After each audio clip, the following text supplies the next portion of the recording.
서울 서부지방법원의 새벽은 고요했습니다. 아직 어둠이 가시지 않은 긴 복도를 따라 60대 후반의 김정옥 할머니가 작은 걸레 하나를 쥐고 천천히 바닥을 닦고 있었죠. 그녀의 손길은 정성스러웠습니다. 작고 마른 손으로 걸레를 꾹꾹 눌러 바닥의 먼지를 제거하는 모습이 마치 오래된 서예가가 붓을 다루듯 진중했어요. 오늘도 맑은 하루가 되겠네. 김정옥은 창문 너머로 비치는 여명을 바라보며 중얼거렸습니다. 그녀는 이렇게 10년째 법원 건물을 청소하고 있었어요. 하지만 누구도 그녀를 주목하지 않았습니다. 오히려 바쁘게 서류를 들고 지나가는 사람들은 그녀를 무시하듯 스쳐갔죠. 김정옥은 그런 시선들에 익숙했습니다. 그저 묵묵히 법원 구석구석 바닥을 닦을 뿐이었어요. 그녀의 눈빛에는 어딘가 비범한 지혜와 깊이가 담겨 있었습니다. 하지만 그런 눈빛을 알아보는 이는 없었죠. 누구에게도 관심받지 못하는 이름 없는 손길하지만 그녀는 여전히 이 건물을 사랑하고 있었습니다. 법원이 깨어나기 시작했어요. 아침 6시 보안 직원들이 출근하고 곧이어 사무직원들도 하나둘 모습을 드러냈습니다. 김정옥은 그들에게 고개를 숙여 인사했지만 대부분은 바쁜 걸음 속에 그녀의 존재를 눈치채지 못했어요. 정옥 씨, 오늘도 일찍 오셨네요. 유일하게 그녀에게 인사를 건네는 이는 민수라는 젊은 경비원뿐이었습니다. 김정옥은 그에게 따뜻한 미소를 지었어요. 건물이 깨어나기 전에 청소를 마쳐야 하니까요. 민수 씨는 오늘도 일찍 출근했네. 네, 저도 새벽 근무니까요. 그 짧은 대화가 김정옥의 하루에 작은 위안이 되었습니다. 그녀는 다시 걸레를 들고 작업을 이어갔어요. 법원의 복도, 화장실, 계단 모두 그녀의 손길로 깨끗해졌죠. 때로는 무릎이 아파 앉았다 일어서기 힘들 때도 있었지만 김정옥은 결코 투정 부리지 않았습니다. 그저 잠시 휴식을 취한 후 다시 일어나 일을 계속할 뿐이었어요. 바닥을 닦다 보면 세상사 모든 먼지도 함께 정리되는 기분이 들어요. 아무도 알아주지 않아도 내 마음은 알지.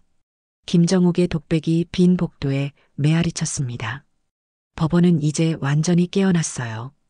법관들과 변호사들이 검은 가운을 입고 바쁘게 오가기 시작했습니다. 김정옥은 그들의 모습을 바라보며 미소 지었죠. 그리고 그녀는 청소 도구를 정리하며 오늘의 첫 번째 업무를 마무리했습니다. 청소 좀 마쳤으니 잠시 쉬어야겠다. 김정옥은 작은 손수건으로 이마에 땀을 닦았습니다. 오전 9시 법원 1층 로비는 벌써 사람들로 북적였어요. 재판을 기다리는 사람들, 서류를 제출하러 온 변호사들, 취재를 위해 모인 기자들까지 모두가 자신의 일에 몰두한 채 분주히 움직이고 있었죠. 그때였습니다. 교대 근무를 나온 젊은 경찰 둘이 수색대를 설치하기 시작했어요. 그들은 법원 보안 강화를 위해 파견된 신임 경찰이었습니다. 정장을 갖춰 입은 장원석 경위와 그보다 더 젊어 보이는 박민준 순경이었죠. 이쪽으로 놓으면 될까요? 박민준이 수색대 위치를 조정하며 물었습니다. 그래, 여기가 사람들 동선에 방해 안 될 것 같아 장원석이 대답했어요. 김정옥은 그들이 설치하는 자리를 보고 걱정스러운 표정을 지었습니다. 방금 전 그녀가 닦은 바닥에 물이 고여 있었기 때문이죠. 누군가 실수로 커피를 쏟아서 급하게 닦았지만 아직 완전히 마르지 않은 상태였어요. 그녀는 천천히 두 경찰에게 다가갔습니다.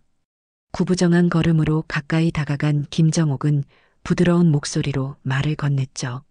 저기 젊은이들, 여기 바닥에 물이 고였으니 조심하시게. 미끄러우면 다칠 수 있어요. 장원석과 박민주는 잠시 작업을 멈추고 김정옥을 바라보았습니다. 그들의 시선에는 약간의 짜증이 서려 있었어요. 에이, 청소나 잘하세요. 할머니, 우리 일에 끼지 마시고요. 장원석이 비웃듯 말했습니다. 박민준도 킥킥거리며 동조했어요. 그러게요. 우리가 뭐 어린애도 아니고. 주변에 있던 몇몇 사람들도 그 모습을 보고 슬쩍 웃음을 참지 못했습니다. 그 웃음소리가 김정옥의 귀에 생생하게 들려왔죠. 그 순간 로비에 있던 많은 사람들의 시선이 그녀에게 향했어요. 하지만 그것은 관심이 아닌 약간의 조롱과 연민이 섞인 시선이었습니다. 김정옥은 아무 말 없이 미소만 지었어요. 그녀의 얼굴에는 잠시 서글픔이 스쳤지만 곧 평온한 표정으로 돌아왔습니다. 그 표정 어딘가에는 오래된 품위가 배어 있었죠. 마치 깊은 산중 고요한 연못처럼 표면은 잔잔하지만 그 깊이를 가늠할 수 없는 그런 품이었습니다. 그래, 조심하게. 김정옥은 더 이상 말을 보태지 않고 걸레를 다시 쥐었어요. 그녀는 조용히 다른 곳으로 발걸음을 옮겼습니다. 하지만 그녀의 마음속에는 묘한 결의가 자리 잡고 있었죠. 김정옥의 눈빛은 잠시 무언가를 깊이 생각하는 듯 했어요. 사람을 겉모습으로만 판단하면 안 되는데 그녀는 마음속으로 중얼거렸습니다. 하지만 그런 생각도 잠시 김정옥은 다시 일상으로 돌아갔어요. 법원의 다른 구석을 청소하기 위해 조용히 발걸음을 옮겼습니다. 그녀의 뒷모습은 여전히 당당했고 자신의 일에 대한 자부심으로 가득 차 있었죠. 누구도 몰랐습니다. 그 청소부 할머니의 진짜 정체를, 그리고 곧 벌어질 일들을. 다음 날 오후 서울 서부지방법원 앞 광장은 평소와 다름없이 사람들로 붐볐습니다. 가을의 마지막 햇살이 법원 건물을 비추는 가운데 김정옥은 법원 현관 앞 계단을 정성스럽게 쓸고 있었어요. 그녀는 오늘도 평범한 청소부의 모습으로 하루를 보내고 있었죠. 할머니, 어제 알려드린 대로 이 계단은 오늘 행사 때문에 청소하지 않으셔도 돼요. 경비원 한 명이 친절하게 말을 건넸습니다. 그러나 김정옥은 고개를 저었어요. 괜찮아요. 사람들이 많이 오가는 곳일수록 더 깨끗해야 한다고 생각해. 내가 금방 끝낼게. 그때였습니다. 어제 로비에서 만났던 두 경찰관, 장원석과 박민준이 법원 입구에서 보안 검색을 하고 있다가 김정옥을 발견했어요. 장원석의 얼굴에 불쾌한 표정이 스쳤습니다. 저 할머니 또 여기서 뭐 하는 거야? 장원석이 박민준에게 작게 말했어요. 글쎄요, 어제도 우리 일에 참견하더니 박민준이 대답했습니다. 두 경찰은 서로 눈짓을 주고받더니 김정옥에게 다가갔어요. 장원석이 권위적인 목소리로 물었습니다. 할머니, 여기서 뭐 하세요? 이 구역은 특별경비구역인데. 김정옥은 빗자루를 들고 고개를 들었어요. 청소하고 있어요. 매일 하는 일이에요. 신분증 좀 보여주시겠어요? 왜 청소부가 이 구역에 있는지 확인해야 합니다. 김정옥은 의아한 표정을 지었습니다. 내가 여기 10년째 청소하고 있는데 왜 갑자기 신분증을 확인하나요? 그녀의 말에 장원석의 얼굴이 굳어졌어요. 협조 안 하시겠다는 건가요? 요즘 법원 보안이 강화됐습니다. 신원 확인은 의무예요. 주변에 몇몇 사람들이 모여들기 시작했습니다. 어리둥절한 표정으로 상황을 지켜보는 사람들 사이로 불안한 기운이 감돌았어요. 내 신분증은 휴게실에 있어요. 잠시만 기다려주면 가져올게요. 김정옥이 차분하게 말했지만 장원석은 고개를 저었습니다. 안 됩니다. 지금 당장 신원을 확인할 수 없다면 임시로 동행해 주셔야겠어요. 박민준도 거들었습니다. 법원 보안 규정입니다. 따라오세요, 할머니. 두 경찰은 김정옥의 팔을 잡았어요. 너무 갑작스러운 상황에 김정옥은 당황했지만 크게 항의하지는 않았습니다. 그저 깊은 한숨을 내쉬며 빗자루를 내려놓았죠. 법이 이렇게 함부로 사용되면 안 되는데. 김정옥이 작게 중얼거렸지만 아무도 그 말을 귀담아 듣지 않았어요. 주변 사람들은 어리둥절한 표정으로 상황을 지켜보았습니다. 어떤 이들은 핸드폰으로 그 장면을 찍기도 했죠. 왜 저렇게 노인을 함부로 대하는 거예요? 한 시민이 물었습니다. 모르겠어요. 저 할머니가 뭔가 잘못한 걸까요? 다른 사람이 대답했어요. 김정옥은 두 경찰에게 연행되며 고개를 들어 하늘을 바라보았습니다. 그녀의 눈에는 분노보다는 깊은 실망감이 서려 있었어요. 마치 오래전부터 이런 상황을 예견했던 것처럼 그녀의 눈빛은 의외로 평온했습니다. 사람의 가치는 겉모습으로 판단할 수 없는 법인데 김정옥의 작은 중얼거림이 가을 바람에 흩어졌어요. 두 경찰은 그녀를 법원 지하의 임시 유치장으로 데려갔습니다. 어이없는 상황이었지만 김정옥은 묵묵히 그들을 따라갔습니다. 그녀의 발걸음은 무겁지만 여전히 품위를 잃지 않았어요. 법원 지하 유치장은 답답할 정도로 좁고 어두웠습니다. 차가운 콘크리트 벽이 둘러싸고 있는 작은 공간에 김정옥 할머니가 홀로 앉아 있었어요. 그녀의 주름진 손은 서로 깍지를 끼고 있었고 얼굴은 평온했지만 눈빛 속에는 말로 표현할 수 없는 감정들이 교차하고 있었습니다. 이렇게 되리라고는 생각도 못했네. 김정옥은 마음속으로 생각했어요. 10년 동안 매일 같이 청소했던 이 법원에서 이렇게 부당하게 연행되리라고는 상상도 못했던 일이었죠. 유치장 벽에 걸린 시계는 오후 4시를 가리키고 있었습니다. 이미 3시간이 지났지만 아무도 그녀에게 제대로 된 설명을 해주지 않았어요. 철제 문이 삐걱거리며 열렸습니다. 장원석 경위와 박민준 순경이 들어왔어요. 그들의 표정은 처음보다는 덜 강압적이었지만 여전히 김정옥을 무시하는 태도였습니다. 어르신, 그냥 뭐 했는지 말씀해 주세요. 빨리 자백하세요. 뭔가 의심스러워서 잡힌 거잖아요. 박민준이 지루하다는 듯 입을 열었어요. 김정옥은 고개를 들어 그들을 바라보았습니다. 그녀의 눈빛은 담담했지만 그 속에는 깊은 지혜가 담겨 있었죠. 젊은이, 자백할 것이 없어요. 내가 한 일은 그저 법원 청소뿐이에요. 장원석이 책상을 손으로 툭 쳤습니다. 할머니, 우리도 바빠요. 그냥 솔직하게 말씀해 주세요. 왜 법원 앞에서 서성였어요? 누구를 만나러 온 거예요? 김정옥은 조용히 웃었어요. 그 웃음은 상황의 부조리함을 이해하고 있는 자의 여유로움이 담겨 있었습니다. 법이라는 게 이렇게 휘두르는 게 아니란다. 법은 공정해야 하고 모든 이에게 동등하게 적용되어야 해. 그런데 지금 당신들은 아무런 근거 없이 노인 한 명을 억류하고 있구나. 그녀의 말투는 부드러웠지만 내용은 날카로웠습니다. 마치 오랫동안 법을 다뤄온 사람의 말투 같았어요. 두 경찰은 잠시 당황한 표정을 지었지만 곧 다시 태도를 바로잡았습니다. 할머니가 갑자기 법 얘기는 왜 하세요? 청소부 주제에 장원석이 비웃듯 말했어요. 김정옥의 눈빛이 깊어졌습니다. 그녀는 천천히 일어나 유치장 구석에 있는 작은 창문으로 다가갔어요. 바깥 세상은 이미 저녁의 어둠이 내려앉기 시작했습니다.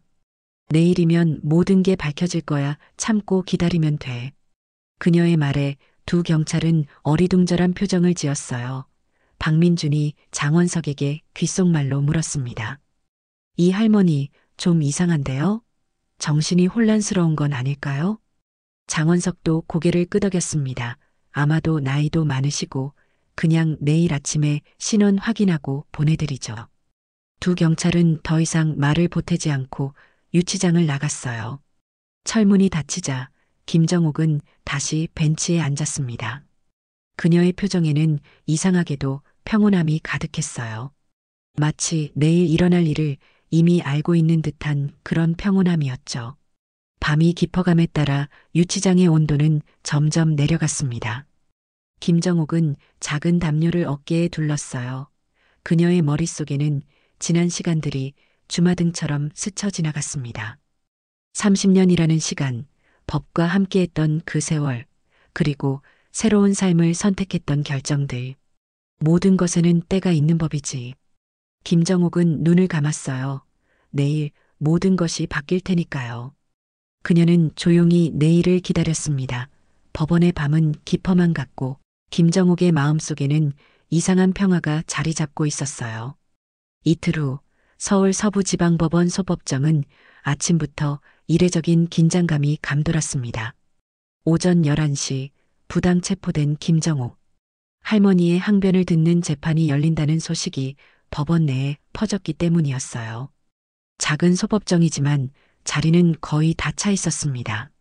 사건의 특이성 때문에 몇몇 언론사 기자들도 취재를 위해 참석했죠. 법정 안쪽 검사석에는 젊은 검사가 자료를 정리하고 있었어요. 피고인석은 아직 비어 있었습니다. 그리고 판사석 앞에는 무거운 커튼이 쳐져 있었죠. 아직 판사가 입정하지 않았다는 신호였습니다. 시간이 흘러 11시 정각, 법원 직원이 자리에서 일어나 선언했어요.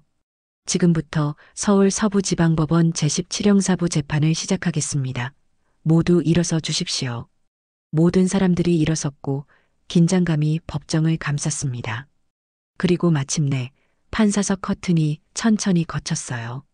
그런데 놀랍게도 판사석에 앉아 있는 이는 다름 아닌 검은 판사복을 입은 김정욱 할머니였습니다. 순간 법정 안이 얼어붙었어요. 특히 피고인석에 앉아있던 장원석 경위와 박민준 순경의 표정은 경악 그 자체였습니다. 그들의 얼굴이 창백해지고 눈은 믿을 수 없다는 듯 커졌어요. 앉으십시오. 김정욱 판사의 목소리는 부드럽지만 위험이 있었습니다. 그녀의 눈빛은 며칠 전 청소부의 모습과는 전혀 달랐어요. 깊은 지혜와 법에 대한 존중, 그리고 묵직한 책임감이 그녀의 눈빛에서 느껴졌습니다. 본 법정은 김정욱 부장판사가 진행합니다. 법원 서기가 선언했어요. 박민주는 자신도 모르게 입을 벌렸고 장원석은 식은땀을 흘리기 시작했습니다. 두 사람은 서로를 바라보며 당황한 눈빛을 교환했어요. 이게 어떻게 할머니가 판사라고? 박민준이 작게 중얼거렸습니다. 김정욱 판사는 안경을 고쳤으며 차분히 말했어요. 오늘 재판은 공권력 남용에 관한 사건입니다. 피고인 장원석 경위와 박민준 순경, 이틀 전 법원 앞에서 정당한 이유 없이 시민을 연행한 혐의로 기소되었습니다. 법정은 숨소리조차 들리지 않을 정도로 조용했어요. 모든 이들의 시선이 김정욱 판사에게 집중되어 있었습니다. 그녀의 부드럽지만 단호한 목소리가 법정에 울려 퍼졌죠. 본 법정은 공권력 남용에 대한 진상을 규명할 것입니다. 피고, 경찰관 두 사람, 증언대 앞으로 나오십시오. 장원석과 박민주는 떨리는 다리로 일어나 증언대로 향했어요. 그들의 얼굴에는 공포와 당혹감이 뒤섞여 있었습니다. 특히 장원석의 이마에는 땀방울이 맺혔고 박민주는 입술을 지속적으로 깨물고 있었어요. 당신들은 이틀 전 청소부로 일하던 저를 부당하게 연행했습니다. 무슨 이유로 그런 행동을 했는지 설명해 주시겠습니까? 김정욱 판사의 질문은 날카로웠습니다. 그녀의 음성에는 분노보다는 법적 정의를 추구하는 냉정함이 담겨 있었어요. 장원석이 더듬거리며 대답했습니다. 저희는 그저 법원 보안 절차에 따라. 거짓말하지 마세요. 경위님, 김정욱 판사가 말을 잘랐어요. 법원 보안 절차에는 신분증을 소지하지 않은 청소 직원을 즉시 연행하라는 지침이 없습니다. 법정은 다시 한번 숨죽였습니다. 김정욱 판사의 단호한 말투와 정확한 지적에 두 경찰은 더 이상 변명할 말을 찾지 못했어요. 증인들은 선서를 해주십시오. 김정욱 판사의 목소리는 법정 전체에 울려 퍼졌습니다. 장원석과 박민주는 떨리는 손으로 선서문을 들고 읽기 시작했어요. 그들의 목소리는 떨렸고 때때로 말을 더듬기도 했습니다. 저는 양심에 따라 숨김없이 사실만을 말하겠습니다. 선서가 끝나자 김정욱 판사는 안경을 고쳤으며 말했어요. 이 법정에서는 진실만이 보호받습니다. 거짓말은 위증죄로 처벌받을 수 있음을 명심하십시오. 김정욱의 눈빛은 날카로웠지만 동시에 깊은 연민도 담겨 있었습니다. 그녀는 장원석을 똑바로 쳐다보며 물었어요. 장원석 경위, 당신은 이틀 전 법원 앞에서 청소부 노인을 연행한 이유가 무엇입니까? 장원석은 입술을 깨물며 대답했습니다. 보안 절차상 의심스러운 행동을 했기 때문입니다. 구체적으로 어떤 의심스러운 행동이었습니까? 법원 입구에서 오랫동안 서성이고 있었습니다. 김정욱은 서류를 한 장 넘기며 말했어요. 기록에 따르면 그 의심스러운 행동이라는 것은 법원 계단을 청소하는 일상적인 업무였습니다. 맞습니까? 장원석은 대답을 망설였어요. 법정 내부의 모든 시선이 그에게 집중되었습니다. 그는 결국 작은 목소리로 대답했죠. 네, 맞습니다. 김정욱 판사는 고개를 끄덕였어요. 그녀의 표정은 담담했지만 눈빛에는 결연함이 서려 있었습니다. 법은 모든 사람에게 공평해야 합니다. 지위고하를 막론하고 나이에 많고 적음을 구분하지 않고요. 그것이 법의 기본 원칙입니다. 그녀는 잠시 말을 멈추고 법정을 둘러보았어요. 방청석에는 많은 사람들이 숨죽이며 재판을 지켜보고 있었습니다. 그 중에는 김정욱이 매일 마주치던 법원 직원들도 있었죠. 본 법정은 단순히 두 경찰관을 처벌하기 위한 자리가 아닙니다. 이것은 우리 사회의 모습을 돌아보는 기회이기도 하지요. 우리는 얼마나 자주 겉모습만으로 사람을 판단합니까? 청소부의 옷을 입었다고 해서 그 사람의 가치와 존엄성이 달라지는 것은 아닙니다. 김정욱의 말에 법정은 깊은 침묵에 빠졌어요. 그녀의 말은 단순한 훈계가 아니라 30년간 법정에서 쌓아온 지혜의 결정체였습니다. 저는 30년간 이 법원에서 판사로 일했습니다. 은퇴 후에도 이 법원을 떠나고 싶지 않아 청소부로 일하기로 했지요. 그것은 삶을 다시 배우기 위한 선택이었습니다. 법정에서 늘 높은 자리에 앉아 있다 보면 때로는 가장 낮은 곳에서 세상을 바라보는 지혜를 잊게 됩니다. 이 말에 법정 안의 모든 사람들이 놀란 표정을 지었어요. 특히 장원석과 박민준의 얼굴은 창백해져 있었습니다. 저는 청소부로서 10년을 보냈습니다. 그 시간 동안 저는 더 나은 판사가 되는 법을 배웠어요. 겸손함, 인내, 그리고 모든 사람을 동등하게 바라보는 시선. 이런 것들은 법전에서 배울 수 없는 지혜입니다. 김정욱 판사는 잠시 말을 멈추고 깊은 숨을 내쉬었어요. 그녀의 눈빛에는 오랜 세월의 지혜가 담겨 있었습니다. 증인들에게 묻겠습니다. 당신들은 왜 청소부 노인을 무시했습니까? 그저 그녀의 겉모습만 보고 판단했기 때문입니까? 장원석과 박민주는 고개를 숙였어요. 두 사람의 얼굴에는 부끄러움이 가득했습니다. 그들은 대답하지 못했지만 그 침묵이 모든 것을 말해주고 있었죠. 이 법정에 증거를 제출하겠습니다. 김정욱 판사는 법원 서기에게 손짓했습니다. 서기가 커다란 스크린을 작동시켰고 법정 중앙에 영상이 재생되기 시작했어요. 그것은 법원 보안 카메라가 촬영한 영상이었습니다. 이틀 전 김정욱이 부당하게 연행되는 장면이 선명하게 담겨 있었죠. 영상 속에서 김정욱은 단지 법원 계단을 청소하고 있었을 뿐이었습니다.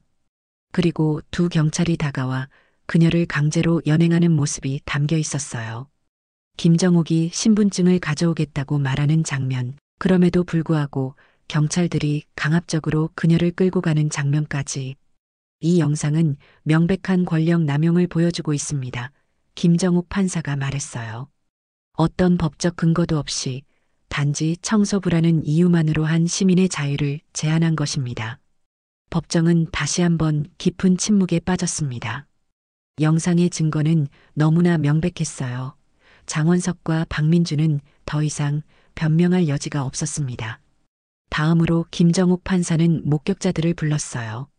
사건 당시 현장에 있었던 법원 직원 몇 명과 시민들이 차례로 증언대에 섰습니다. 그들은 모두 비슷한 증언을 했어요. 김정욱은 아무런 위협적인 행동도 하지 않았고 단지 청소부로서 자신의 일을 하고 있었을 뿐이라고요. 저는 그 장면을 보고 충격받았습니다. 한 여성 증인이 말했어요. 할머니가 그저 신분증을 가져오겠다고 말씀하셨는데도 경찰들은 들으려 하지 않았어요. 마치 그녀의 말이 아무런 가치가 없다는 듯이 행동했습니다. 김정욱 판사는 꼼꼼하게 모든 증언을 기록했어요.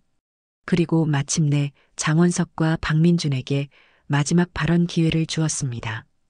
피고인들, 마지막으로 하실 말씀이 있으십니까? 장원석이 떨리는 목소리로 말했어요. 저희는 정말 죄송합니다. 우리는 단지 청소부라는 이유만으로 할머니를 무시했고 부당하게 대우했습니다. 그것은 명백한 잘못이었습니다. 박민준도 고개를 숙이며 말했습니다. 저희의 행동은 변명의 여지가 없습니다. 깊이 반성하고 있습니다. 김정욱 판사는 고개를 끄덕였어요. 그녀의 눈빛에는 분노보다는 이해와 연민이 담겨 있었습니다. 법정에서 선고를 내리기 전에 한 가지 말씀드리고 싶습니다. 김정욱이 입을 열었어요. 지위나 권력, 나이에 많고 적음이 아닌 인간으로서의 존엄을 지키는 것, 그것이 법의 시작임을 오늘 이 자리에서 다시 증명합니다. 그녀의 말은 법정에 깊은 울림을 주었습니다. 방청석에 앉아있던 많은 사람들의 눈에는 감동의 빛이 어렸어요. 피고인 장원석, 박민준에게 경찰관 직무규정 위반으로 견책 처분을 내립니다. 또한 두 분은 3개월간 지역사회 봉사활동에 참여해야 합니다. 특히 노인복지시설에서 봉사하며 모든 인간의 존엄성에 대해 다시 생각해보는 시간을 가지시기 바랍니다. 김정욱 판사는 마지막으로 법정 망치를 내리쳤어요. 그 소리는 정의가 실현되는 순간의 울림이었습니다. 사건 번호 2025고단 3476 공권력 남용 사건. 이것으로 재판을 마칩니다. 재판이 끝나고 사람들이 법정을 빠져나갈 때 장원석과 박민준은 김정욱 판사에게 다가갔습니다. 두 사람의 얼굴에는 진심 어린 후회와 존경심이 담겨 있었어요. 판사님, 정말 죄송합니다. 저희가 배운 교훈을 절대 잊지 않겠습니다. 장원석이 고개를 숙이며 말했습니다. 김정욱은 따뜻한 미소를 지었어요. 잊지 마세요. 법의 정신은 법전 안에만 있는 것이 아니라 우리의 일상 속에 살아 숨쉬고 있습니다. 재판이 끝나고 1시간 후 법원 건물은 다시 평소의 모습으로 돌아갔습니다. 하지만 법원 내부에는 여전히 김정욱 판사의 이야기가 떠돌았어요. 복도를 지나가는 사람들마다 그 놀라운 반전에 대해 속삭였습니다. 김정욱은 판사실에서 판사 가운을 벗고 있었어요. 그녀는 천천히 검은 법복을 옷걸이에 걸고 평소 입던 소박한 청소부 옷으로 갈아입었습니다. 그녀의 눈빛은 평온했고 입가에는 작은 미소가 머물러 있었어요. 판사님, 문 앞에서 법원장이 그녀를 부르는 소리가 들렸습니다. 60대 중반의 법원장은 존경스러운 눈빛으로 김정욱을 바라보았어요. 정말 오늘 일은 놀라웠습니다. 왜 은퇴 후에 이렇게 청소부로 일하셨는지 이제야 그 의미를 조금 이해할 것 같습니다. 김정욱은 고개를 끄덕였어요. 30년간 판사석에서 세상을 바라봤다면 이제는 다른 시각에서 세상을 보고 싶었을 뿐입니다. 그것이 제가 더 깊이 법을 이해하는 방법이었죠. 법원장은 감동한 표정으로 말했습니다. 이제 다시 판사로 복귀하시겠습니까? 우리 법원에는 항상 당신 같은 지혜로운 판사가 필요합니다. 김정욱은 청소도구 세트를 손에 들며 부드럽게 미소 지었어요. 고맙지만 저는 이 일을 계속할 겁니다. 아직 배울 것이 많거든요. 법원을 나서는 김정욱의 발걸음은 가벼웠습니다. 법원 앞 계단에서 그녀는 잠시 멈춰서서 하늘을 바라보았어요. 가을 하늘은 맑고 푸르렀습니다. 그때 뒤에서 누군가 그녀를 불렀어요. 판사님. 뒤돌아보니 오늘 재판에 방청인으로 참석했던 젊은 법학도 하나가 그녀에게 다가오고 있었습니다.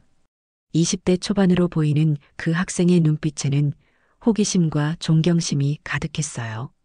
판사님, 이제 다시 복귀하시는 겁니까? 법정으로요?